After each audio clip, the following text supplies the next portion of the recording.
Hello. So, ito na mga kapatid ang bakasyon namin dito sa Pilipinas na dito sa probinsya namin at ito ang tatay ko kadarating lang. At ito kasama ang kanyang nakakabatang kapatid. Ito yung kapatid niya na naalagaan din ako nung baby pa ako. So, yan sila, masaya sila, di ba? Ganyan talaga sa probinsya mga kapatid. Kahit simpleng buhay-buhay lang, masaya sila, di ba? So, iba talaga ang ano ng Pilipinas or iba ang aura ng Pilipinas o kaya sa probinsya lalo na, di ba? So, dito rin yung mga pinsan ko na galing sa Maynila na matagal ko na, ilang dekada nang hindi ko na nakikita, mga anak ng kapatid ng nanay ko. At ito, nagkukwentuhan na sila. At ito naman ang kapatid ng tatay ko, nag-iisang anak na kapatid na babae. At si Habi ay first time na magmamano sa kanya. Nakakatawa nga kasi na-amaze yung tiya ako sa kanya dahil ano daw, yung parang mabilis daw na-adapt ng asawa ko yung ano ng provincial lifestyle namin. So, kwento-kwentuhan na kami ng tiya ko kasi 4 years din ako bago nakauwi ulit mga kapatid. Mula noong 2019, so 2023 ulit yung uwi. So, medyo mainit ang ano, kahit nasa probinsya kami, kasi ganyan naman talaga sa atin sa Pilipinas. 'Di ba? So, ito naman yung aming pagkain sa pagkainan dahil fiesta sa amin nga pala ngayon. So, kaya ito, may mga kunti rin kaming handa-handa. Mayroong lechon. Hindi ko nga alam bakit nagkaganyan ang itsura ng lechon namin. Mayroon ding spaghetti, mayroong kamote, di ba? Halo-halo na dyan. Mayroong busoman na tawag sa amin sa Bisaya ay budbud. Mayroong shrimp, mayroong lumpia, o di ba? Yan, mayroong ano dyan, mayroong afritada, kung ano-ano na lang, mayroong kalderita ata. So, masaya, di ba? Yan. Simple lang naman ang buhay sa probinsya mga kapatid. Pero yung bahay din namin, hindi pa yan natatapos ang bahay namin mga kapatid. Kumbaga, maayos naman, but kailangan lang siyang i-renovate. Kasi alam nyo yung pag lumuluma ng ating bahay, ay kailangan ng ayusin kasi baka marupok na yung ibang part, diba? So ito, kakain na kami at magdadasal muna kami at magpapasalamat naman tayo sa grasya, diba? So kaya ako nakamute kasi maraming music sa labas ng bahay. Alam nyo mga kapatid, sa probinsya ganyan naman talaga, diba? Kapit-kapit bahay, nagkakaraukihan, magdinigan ng lahat-lahat, diba? So, iniwasan ko na lang talaga na masipi ako. Kaya, naka-voice over ako. Maganda sana kung dinig lahat itong mga kasi, diba? Original yung audio naton. Kaso lang, may mga music sa labasan ng bahay. Dinig na dinig dito sa loob ng bahay namin. So ito, pictorial time na. Dito yung mga pinsan ko, mga buong pinsan ko. Matagal na rin kaming hindi nakikita ng mga yan. Kaya sila, na-miss daw nila ako. Kasi nung huli kami nakita, lang ako dalagita. Baga, basta bata lang ako noon. Ito si Abby naman, picture taking kami. Ng lahat-lahat na.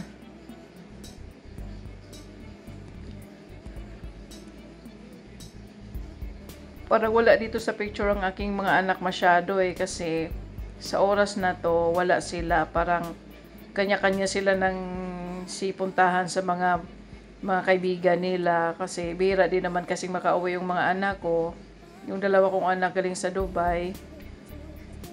Pero itong anak ko na to, ito yung dito talaga nakatira sa bahay na to, tsaka yung mga apo ko na yan.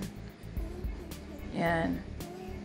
Yan yung apo ko na hindi nakakalakad kasi ano siya, tawag niyan, 7 months lang siya nung pinanganak siya, premature baby. So nakakatuwa 'di ba pag sama-sama ang pamilya. Simpleng buhay pero masaya, 'di ba? Sa sala sila kumakain. So ito na, later on na. So magabi-gabi na, may program kasi sa amin kasi fiesta, 'di ba? So bago ang disco, mayroong program ng ano, may mga batang sumasayaw na dito rin yung apo ko sumasayaw dito. Kasi may candidate sila, kaso lang hindi ko na na-video lahat-lahat. At saka masyadong mahaba ng ating video mga kapatid. At naka-mute din yung ano natin kasi alam nyo naman, bawal din tayong masipi, di ba? Cute nga nila ng mga bata. Kasi ang gagaling nilang sumayaw. Yung isa dyan, yung nasa gitna na naka-pink, apo ko yan. Ang galing sumayaw. Ang lambot ng katawan. Maganda rin pag ang bata, inilalabas nila yung kanilang talento, di ba? Kasi syempre, madadala din nila pag laki, na talented din sila. Lalo na pag may mga ano sa school. Yan siya, yung apo ko na yan, yung umiindak-indak dyan. Nakakatuwa ang mga bata.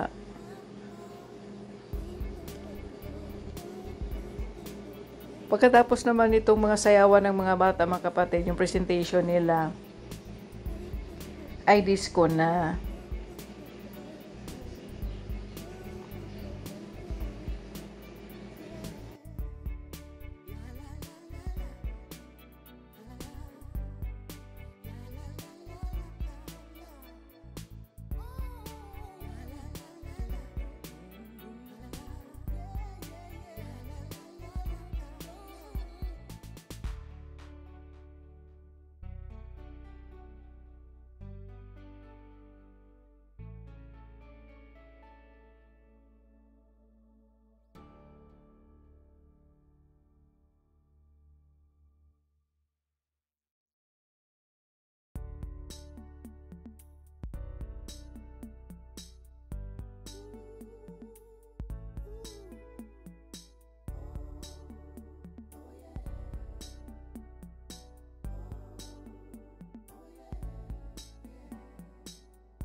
So, tapos na ang sayawan ng mga bata. Ito, nag-aantay na naman kami kasi mag-uumpisa na yung disco ng fiesta.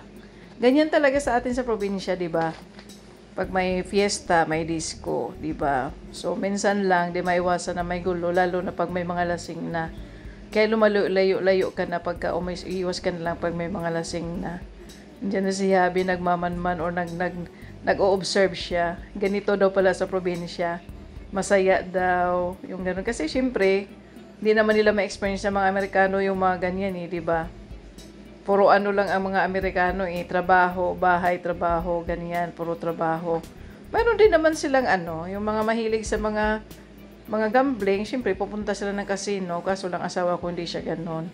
Lang yung asawa ko, homebody. Homebody yan siya.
So natapos na ang program ng mga bata sa aming barangay at ito na naman, nag-aantay na kami na mag-umpisa ang disco at nakatayo lang kami ni Habi to sa may gilid kasi nag-aantay kami.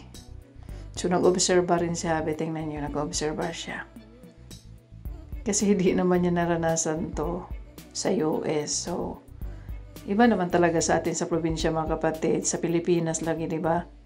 Iba naman talaga. Mas masaya sa atin sa Pilipinas.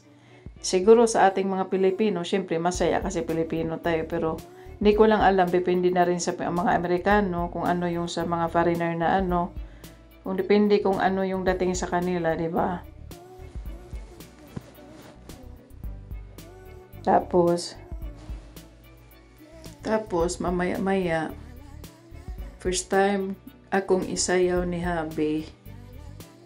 At first time ko din siyang nakitang sumayaw. First time ko din siyang makitang sasayaw ng ganon. Cute nga niya tingnan eh. Ito, mga anak ko, hinahablot ko na kasi siyempre, hindi ko naman sila nakasayaw at mapansin nyo, yung mga anak ko, para ko lang silang mga kapatid kasi mga malalaki na sila eh. At saka yung panganay ko, 34 na. So, parang talagang magkakapatid kami. Kasi yung bunso ko, 24 lang eh. Ako yung nakakatanda. Tingnan nyo. Kasi, nakakatawa. Yung ibunso ko kasi ayaw sumayaw. Kaya hinihila na nila. Nakakatawa din tong mga anak ko. Binibidyo ako ni Habi. Natutuwa din daw siya kaming tingnan na magkasama kami ng mga anak ko, sabi niya.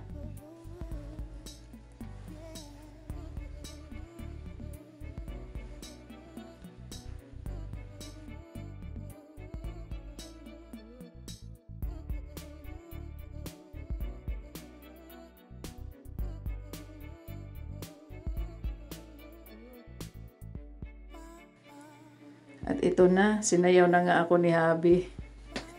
First time ko talaga siya makitang sumayaw ng ganito. Sinayaw niya ako ng disco. Ang cute nga niya eh. Pero nahirapan ako mag-timing sa steppings niya. Tingnan mo, umiikot-ikot pa sa akin. Pero sandali lang din yan. Uupo na rin yan. Nakakatuwa. Mahihain kasi si Habi. Kumbaga, hindi naman siya totally mahihain, but ano siya, hindi siya yung tipo ng tao na yung hindi niya gusto yung expose siya sa mga tao. Kahit sa mga video ko, hindi siya masyadong nandiyadyaan kasi hindi nga siya ano sa ganun. Pero, minsan nagpa-participate na lang din siya sa akin. Kasi sabi ko, kailangan nandyan ka rin sa video ko minsan. Sabi kong ganun.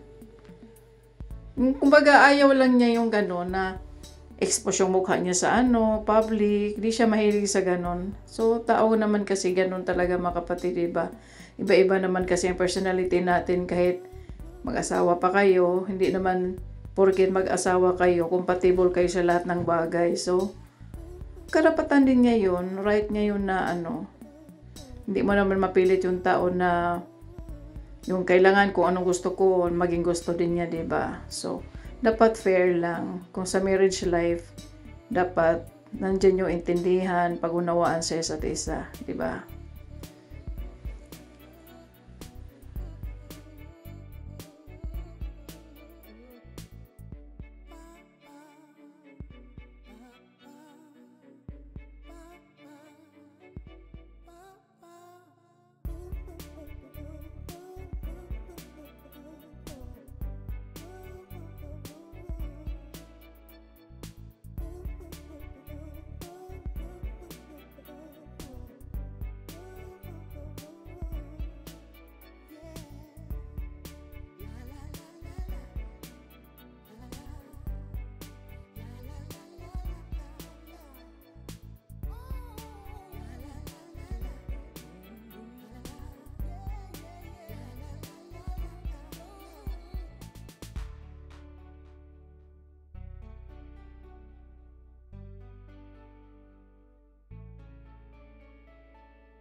So hanggang dito na lang ang ating video mga kapatid. Pasensya na kayo kung ang video natin ay medyo mahaba at ang mga video ko pa sa mga susunod na mga araw ay kumbaga mga memories nung nagbakasyon kami ng 2023.